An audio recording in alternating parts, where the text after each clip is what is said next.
রাশিয়ার ভূখণ্ডে হামলার তীব্রতা বাড়ানোর ঘোষণা দিয়েছেন ইউক্রেনের প্রেসিডেন্ট ভলোদিমির জেলেনস্কি। বুধবার এক এক্স পোস্টে এই ঘোষণা দেন তিনি।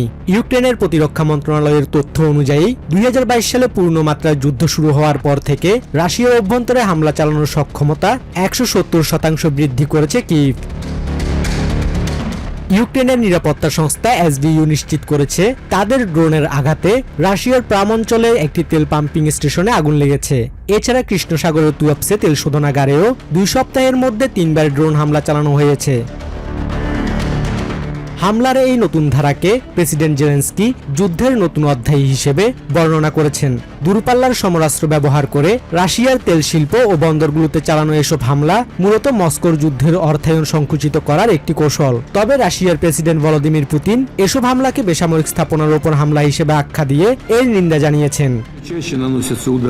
বেসামরিক অবকাঠামোর উপর ড্রোন হামলা ক্রমাগত বাড়ছে। তুয়াপসের জ্বালানি স্থাপনায় চালানো এই হামলা ভয়াবহ পরিবেশগত বিপর্যয় ডেকে আনতে পারত।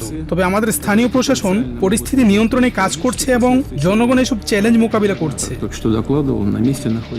হামলার হুমকির মুখে রাশিয়া এখন সতর্কতামূলক ব্যবস্থা নিচ্ছে। ক্রেমলিনের মুখপাত্র দিমিত্রি পেসকভ জানিয়েছেন, আগামী 9 মে মস্কোর রেড স্কোয়ারে অনুষ্ঠিতব্য বিজয় দিবসের সামরিক কুচকাওয়াজ এবার সীমিত করা হয়েছে। ইউক্রেনিয়ান সন্ত্রাসী কার্যকলাপের ঝুঁকি এড়াতেই এই সিদ্ধান্ত নেওয়া হয়েছে বলে জানিয়েছে কর্তৃপক্ষ।